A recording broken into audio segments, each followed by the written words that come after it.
अस्सलाम वालेकुम। वालेकुम अस्सलाम। आपका तारुफ़ आपकी ज़ुबानी। सर सुहेल नसरुल्लाह मेरा नाम है, गुजरात से मेरा ताल्लुक़ है। काम क्या करते हैं? अब बच्चों के फीडर बेचता हूँ। बच्चों के फीडर भेजते हैं। हाँ जी, बच्चे तो हर घर में हाँ जी, और फीडर ज़रूरत है उनकी। हर घर की हालांकि ज़रूरत। डॉक्टर समझा समझा के थक गए हैं कि बच्चों को फीडर मत पिलाएं, लेकिन फिर भी पिलाना पड़ता है, मजबूरी है। मजबूरी है ना। कितने अरसे से कर रहे हैं? मैं तकरीबन ये 10 एक साल से कर रहा हूँ। हाँ जी, और आपकी उम्र कितनी है? मेरी 30 साल है। 30 साल। 33% उम्र आपने इसी काम में लगा दी। हाँ जी, मैन्युफैक्चरिंग करते हैं या किसी से बना बनाया माल लेते हैं? नहीं फैक्ट्रियों से काम कर रहे हैं। डिस्ट्रीब्यूशन है गुजरात में मेरे पास 3-4 इसकी, माशाल्लाह। और वही करते हैं। तो फीडर जो फैक्ट्रियां हैं वो पाकिस्तान में कहाँ कहाँ पे हैं? मुल्तान में है, लाहौर में है, कराची में है। तो आप जो डिस्ट्रीब्यूशनें आपने ली हुई हैं, डिस्ट्रीब्यूशन लेने का तरीका क्या है? मतलब कैसे डिस्ट्रीब्यूशन ली जाती है? असल में मेरी एंट्री इस काम में इस हवाले से हो गई थी कि मेरी जो फर्स्ट जॉब थी ना, वो ही एक फीडर की कंपनी में थी। एज बेचने एम्प्लॉय पे? मैं गया था। बेचने पे? हाँ जी, अच्छा। तो वो एज एम्प्लॉय गया तो 2-3 साल का अरसा गुजरा, तो मुझे एक अपॉर्चुनिटी उसी कंपनी ने दी कि भाई हमें कोई अच्छा डिस्ट्रीब्यूटर नहीं मिल रहा है इस शहर में जो काम करे, और हमारी एक दूसरी रेंज लॉन्च हुई है, तो हमें आप पे कॉन्फिडेंस है, अगर आप उसके डिस्ट्रीब्यूटर बन जाएं तो हमें बड़ी खुशी होगी। तो कितने पैसे दिए थे आपने? वो फर्स्ट इनवॉइस जो थी वो 2,50,000 की बनी थी। आपने 2,50,000 दिया था? हाँ जी, और उन्होंने माल कितने का दिया था? वो 2,50,000 पूरा पूरे पैसे? एडवांस कैश पे काम है। कोई उधार नहीं? बिल्कुल भी। और आगे जो बिकता है वो? आगे टोटल क्रेडिट है। Total credit? टोटल अपना पैसा मार्केट सुटना पैंदा है? सारा सुटना पैंदा, बाद जो किस्तां इकट्ठियां करनियां। वो जो 10 लाख से काम शुरू किया था और 2.5 लाख से काम शुरू किया था 10 साल पहले, हाँ जी, आज कहाँ पे है? आज अल्हम्दुलिल्लाह बड़ी अच्छी पोजीशन में है, और मजीद फिर उसमें ऐड होते रहे। वो सिर्फ 2.5 से तो चला ही नहीं, हाँ, अच्छा 2.5 से नहीं चला और पैसे लगाते पॉसिबल ही रहे? नहीं था। ये तो सिर्फ पहली इनवॉइस थी ना। तो कितने परसेंट प्रॉफिट इसमें मतवक्के होता है अखराजात वगैरह निकाल के? ज़ाहिर है डिस्ट्रीब्यूशन कंपनियां पे हमें 10% मार्जिन इस पे देती हैं। अच्छा। उसमें तकरीबन कोई 0.5 और 0.8% जो है बिल्टी खर्चा पड़ जाता है हमें, और 2-3% गोदाम के खर्चे, लड़कों के खर्चे, एक्सपेंस पड़ जाते हैं। 6-7% 6-7% प्रॉफिट हाँ है जी, इस पे। तो फिर सेल वॉल्यूम बड़ा रखना पड़ता होगा। 6-7% पे तो गुजारा ही नहीं होता। वो बस वॉल्यूम के सर पे ही काम कर रहे हैं। वॉल्यूम इसका अच्छा है सेल का ना। तो इस वक्त आपने आगे सेल्समैन कितने रखे हुए? मेरे पास अभी 3 लड़के हैं। 3 लड़के हैं। हाँ जी, वो दुकानों पे सप्लाई देते हैं? वो दुकानों में सप्लाई। और आपका शहर गुजरात है? हाँ जी, तो अभी सिर्फ गुजरात में ही है या गुजरात से बाहर भी गए हैं? नहीं गुजरात की सराउंडिंग में कुछ 6-7 टाउन है, वहाँ तक हमारी सप्लाई है। और कंपटीशन कैसा है? कंपटीशन अब दिन ब दिन बढ़ रहा है। बढ़ रहा है? बढ़ रहा है, और डिस्ट्रीब्यूटर आ गए हैं? और डिस्ट्रीब्यूटर आ गए हैं। चाइना से इंपोर्ट होना बड़ा ज़्यादा शुरू हो गया हुआ है। तो आप इंपोर्टेड माल नहीं बेचते? अब हमने शुरू कर लिया हुआ है इम्पोर्ट भी। तकरीबन 2-2.5 साल से हम इम्पोर्टेड भी कर रहे हैं। खुद इंपोर्ट करते हैं या किसी से लेके बेचते नहीं, हैं? इम्पोर्टर से लेते हैं। खुद Importer करना ज़रा मुश्किल है, उसके लिए मोटी रकम चाहिए। बड़ी 10 साल में investment चाहिए। माशाल्लाह मोटी रकम तो आपने भी कमा ली होनी। नहीं, वो आपने देखी है जो प्रॉफिट रेशो है।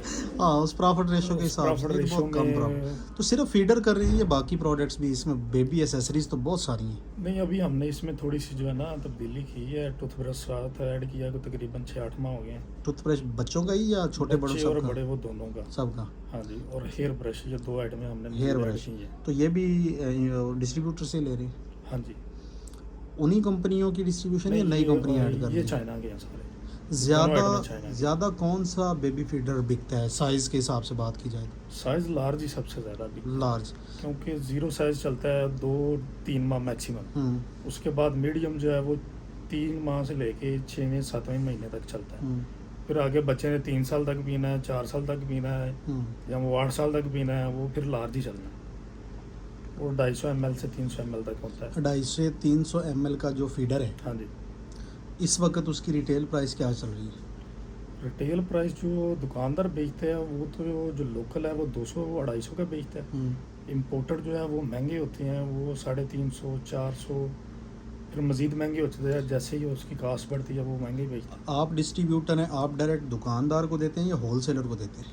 हम डिस्ट्रीब्यूटर हैं, हम होलसेलर को भी देते हैं और डायरेक्ट दुकानों में भी बेचते तो होलसेलर को कितने परसेंट देते हैं? हैं। होलसेलर को 4-5% देना पड़ता है कम से कम। और वो ये समझ लें कि हम सिर्फ होलसेल में इसलिए जाते हैं जब टारगेट नहीं हो पा रहे होते मंथ के। फिर हमें मजबूरन जाना पड़ता है, वरना वरना उसे देख तो पीछे 1-2% बचता है, आपके उसमें क्या पास करना? यानी 7 में से 4% भी चला जाए तो 3% पे तो काम नहीं 5 से नीचे तो मानते ही नहीं है कोई मानते भी। नहीं है। हाँ, और जो दुकानदार है, आप अपना साथ उस पर पूरा बचा लेते हैं।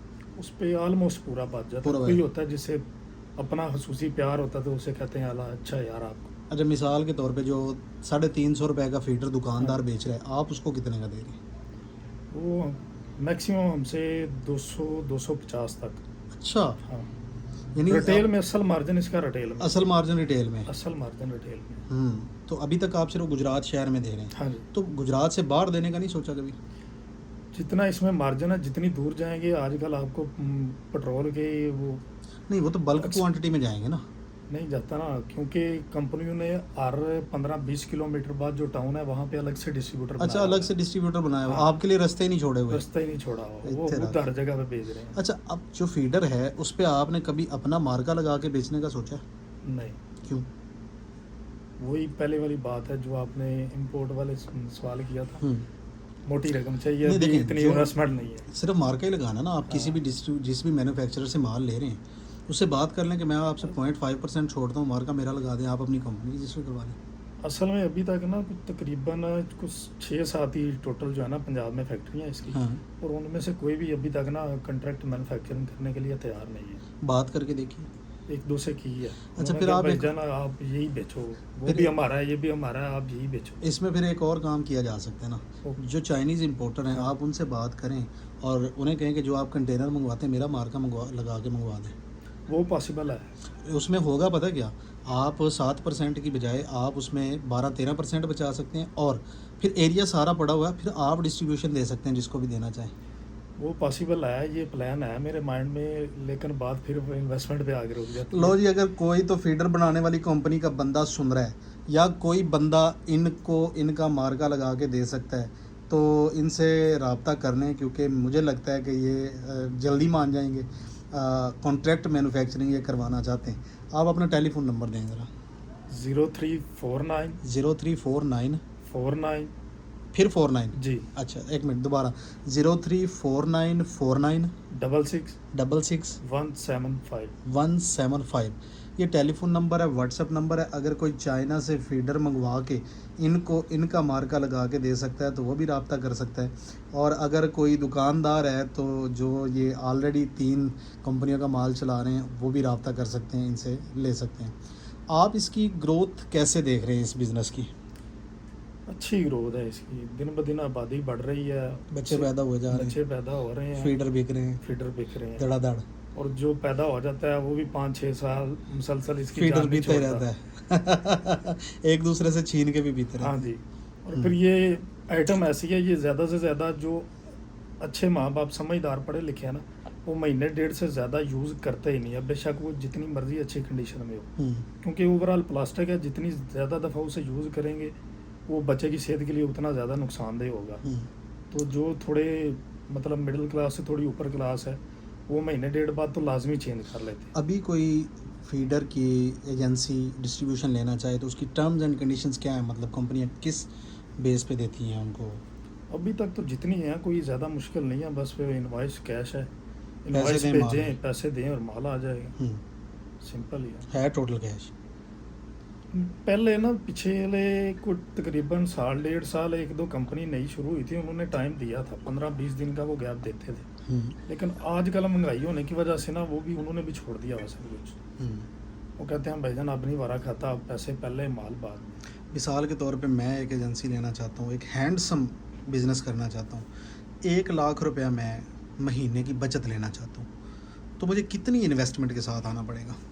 2 से 3 मिलियन लगाना पड़ेगा 2 से 3। अगर ये कारोबार करना है। 25-1 लाख रुपया अगर मेरे पास हो, हाँ जी, मैं ये काम करूँ हाँ जी, तो मैं 1 लाख रुपया महीना कमा सकता हूँ, आराम से इंशाल्लाह निकल आएगा। हाँ, जो प्रॉब्लम है जो आप बता रहे हैं क्रेडिट है, इसका क्रेडिट कितने टाइम का होता है? मतलब दुकानदार को माल दे दिया, वो कितने टाइम में वापस दे देता है? ये वेरी करता है, जिस दिन आप पहले ही दफ़ा मार्केट जाते हैं, आपका बिहेवियर, आपने किस तरह काम करना है। जैसे हमारे से कंपनियां करती हैं कि भाईजान नहीं देना, लेना तो पैसे लाओ, नहीं लेना तो घर बैठे रहो। अगर यही बिहेवियर इस्तेमाल करें 2-4 दफ़ा 6 दफ़ा 10 दफ़ा जाने के बाद जब फिर वो लिखवाएगा वो पैसे देने शुरू कर देगा। हमारी असल में मजबूरी ये बन गई हुई है कि हम पहले दिन से उधार लगा बैठे हुए हैं। आज अगर हम उनसे उधार बंद करते हैं तो वो हमसे लेना छोड़ देंगे कि गुस्से में आके कि यार इतने पुराने तल्लक हैं और आपको इतबार भी नहीं रहा, मैं को पैसे आपके कहीं लेके भाग रहा हूँ। नया बंदा अगर आए वो कैश पे करना चाहे उसके लिए आसानी है। जो ऑलरेडी हैं वो आप छोड़ेंगे तो वो फिर कारोबार ही बंद कर, यानी कैश पे किया जा सकता है, थोड़ी सी तंगी तो होगी लेकिन कर सकते हैं।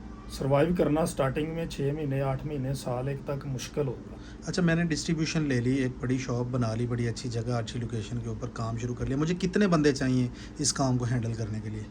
अगर तो 2-2.5 मिलियन की इन्वेस्टमेंट आप करते हैं, एक बंदा खुद हो जाए, 2 लड़के साथ हों बड़े। तो इसकी सप्लाई कैसे होती है, मतलब इसको माल पहुँचाते कैसे हैं दुकानों पे?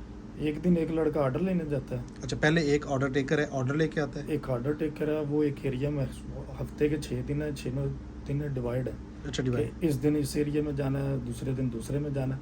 एक का काम है डेली ऑर्डर लेना, ओके। दूसरे का काम है पीछे से डेली उस एरिया में सप्लाई करना जहाँ पे कल बुकिंग हुई थी। तो सप्लाई जो है वो मतलब किस चीज़ पे देते हैं, कन्वेंस क्या होनी चाहिए? वो डिपेंड करता है, अगर काम जैसे बढ़ जाता है फिर आपको जाहिर है ये थोड़ी सी हुजम वाली आइटम है। मोटरसाइकिल पे दे सकते हैं? स्टार्टिंग में तो टैंकर? मोटरसाइकिल ईजी है, कोई Easy मसला है। ही नहीं है। वो जैसे जैसे फिर बढ़ेगा ये थोड़ी सी तो खिलाड़ ऐसा वाली हो आइटम सकता है। है कि ऑर्डर टेकर और सप्लाई देने वाला एक ही हो, यानी मोटरसाइकिल पे जाए, ऑर्डर पकड़ता जाए, साथ साथ माल देता जाए? ऑन द स्पॉट मुश्किल है, फिर वो कैश पे नहीं होगा, फिर कैश पे नहीं होगा? वो फिर पॉसिबल ही नहीं है। ओके, यानी अगर आपने कैश पे करना है तो फिर 2 लड़के रखे, एक सप्लाई के लिए अलग और ऑर्डर टेकर के लिए टेकिंग के लिए अलग। आप एक भी रख लें, लेकिन वो फिर ये है ना कि आपकी वर्किंग 6 दिन की पूरी नहीं होगी। वर्किंग वो 6 एक दिन दिन की पूरी नहीं। ऑर्डर लेगा, दूसरे दिन वो सप्लाई करेगा, तो आपके 3 दिन ख़त्म हो जाएंगे उसमें 3 से। दिन बीच में से खत्म हो जाए। अच्छा, फ़र्ज़ करें उधार हो जाता हाँ है, जी। जो कि बहुत सारे लोग करते हैं जैसा आप बता रहे हैं, तो कितना उधार नीचे रखते हैं और कितने लंबे टाइम के लिए होता है? ये डिपेंड करता है, पहले तो आपकी अपनी जो है उससे बातचीत उस पर, फिर वो दुकानदार अपनी बात का कितना पक्का है उस पर। अच्छा ये बड़ा ज़रूरी है। हाँ, बाज़ दफ़ा ये होता है कि आप मेरे साथ एक दुकानदार कमिट करता है कि भाईजान ठीक है आज माल आ गया, पैसे नहीं है, मैं अगले हफ्ते जो तुसी आओगे आर्डर लैन, मैं पहला पिछले पैसे दांगा फिर अगों आर्डर लिखवाऊंगा। अगले हफ्ते जाइदा एक बंदा तो दे देंदा, दूसरा आंदा यार अज भी नहीं है। ये मैटर करता। फिर जो दे दिते आंदा फिर उत्थों चुकना माल ਉਹਦੇ वास्ते भी शर्मिंदगी होंदी है, तो फिर अपने वास्ते भी दोबारा उस दुकान ते वड़ने वास्ते वो दरवाज़ा बंद करने वाली गल। कदे पैसे डुबे भी ने? ये तक कई जगह ते डुबे डुबण दी वजह बस वो दुकानदार भड़े टकर जाते हैं। बदनीयत है। हाँ जी, ते ਉਹ ਜਿਹੜੇ ਪੈਸੇ ਹੁੰਦੇ ਵੀ ਨੇ ਲੇਕਿਨ ਨਹੀਂ ਯਾਰ ਇਹਨੂੰ ਫੇਰ ਹੀ ਲਵਾਣੇ ਨੇ। ਨਿਕਲ ਆਂਦੇ ਨੇ ਜਾਂ ਬਿਲਕੁਲ ਖਤਮ ਹੋ ਜਾਂਦੇ ਨੇ? ਬਹੁਤ ਘੱਟ ਨੇ, 1-2% ਜਿਹੜੇ 5-7 ਸਾਲਾਂ ਵਿੱਚ ਤੁਹਾਨੂੰ ਟੱਕਰ ਜੇ ਕਿ ਜਿਹੜੇ ਡੁੱਬ ਹੀ ਜਾਣ, ਅਦਰਵਾਈਜ਼ ਨਿਕਲ ਆਉਂਦੇ ਟੱਕੇ ਟੋਕਰੀ ਹੋ ਕੇ ਨਿਕਲਦੇ ਨੇ ਲੇਕਿਨ ਉਹ ਇੰਜ ਹੀ ਸਮਝ ਲਓ ਕਿ ਉਹ ਕਿਸੇ ਕੰਮ ਨੁਕਸਾਨ ਜੀ ਨਿਕਲਦੇ ਨੇ। ਨੁਕਸਾਨ 'ਚ ਖਾਸ ਨਿਕਲਦੇ ਕਰਕੇ ਅੱਜ ਕੱਲ ਦੀ ਜੋ ਪੋਜੀਸ਼ਨ ਹੈ ਹੂੰ। ਕਿ ਇੱਕ ਚੀਜ਼ ਲਈ ਦੀ ਹੈ ਮਹੀਨੇ ਬਾਅਦ ਉਹ ਜਿੰਨੇ ਦੀ ਵੇਚ ਰਿਹਾ ਹੁੰਦਾ ਉਹਦੇ ਨਾਲ ਵੀ 10 ਰੁਪਏ ਮਹਿੰਗੀ ਖਰੀਦਣੀ ਪੈ ਜਾਂਦੀ। ਅਗਰ ਨਕਦ ਕੰਮ ਕਰਾਂ ਮੈਂ ਤੇ ਪਰਸੈਂਟੇਜ ਡਿਗਣੀ ਪਏਗੀ, रेट देखना पड़ेगा, की करना पड़ेगा मैनू? रेट घटाने पाएंगे, रेट कम कर दें, नकद पे बिकेगा, बिकेगा, आइटम बिकने वाली है। बिकने वाला। अच्छा, एक शहर के अंदर अमूमन इस तरह की दुकानें कितनी होती हैं जहाँ पे फीडर सेल होते हैं? यार दुकान की आइटम है, आप करियाने पे चले जाएं, किसी गांव के मोहल्ले के भी करियाने पे चले जाएं, आपको उधर भी फीडर यानी आम दुकानें जहाँ पे हमें चीनी, घी, साबुन मिल जाता है, उसी पे ये सारी चीज़ें मिल जाती हैं। हर आइटम की दुकान है, और हर यानी जनरल स्टोर, सुपर स्टोर, किराना स्टोर, सब पे जाएंगे, मेडिकल स्टोर भी मिलेगा। आप किसी ऐसे अस्पताल में चले जाते हैं जहाँ पे वो बच्चे डिलीवरीज वगैरह, डिलीवरी वाला हॉस्पिटल है, वहाँ पे मेडिकल स्टोर पे भी आपको मिलेगा। किराने पे चले जाते हैं, जनरल स्टोर पे चले जाते हैं, बेबी गारमेंट्स शॉप पे चले जाते हैं, वहाँ पे भी अलग से एक्सेसरी की एक पूरी विंडो होती है, वो शुरू ही इससे होती है। अच्छा, अब ना एक जो बात पूछने लगा हूँ, बड़ी क्लियर साफ सुथरी, अपने दिल पे हाथ रखें। नया बंदा जी 1 से 2 मिलियन उसके पास है, ठीक है, फीडर की डिस्ट्रीब्यूशन ले लेनी चाहिए? ले लेनी चाहिए, पैसे बचते हैं, पैसे बचते हैं। और सबसे मेन वजह यह है लेने की कि बाकी सारे कामों में ना बड़ी लिमिटेड सी शॉप्स होती हैं, एरिया कम होता है खेलने के लिए। ये छोटा भी एरिया हो ना, लेकिन ये हर दुकान की आइटम है, बंदा मेहनती हो तो वो फेल नहीं होगा, कामयाबी के चांसेस इसमें बहुत ज़्यादा है। बहुत शुक्रिया, अल्लाह हाफिज़। अल्लाह।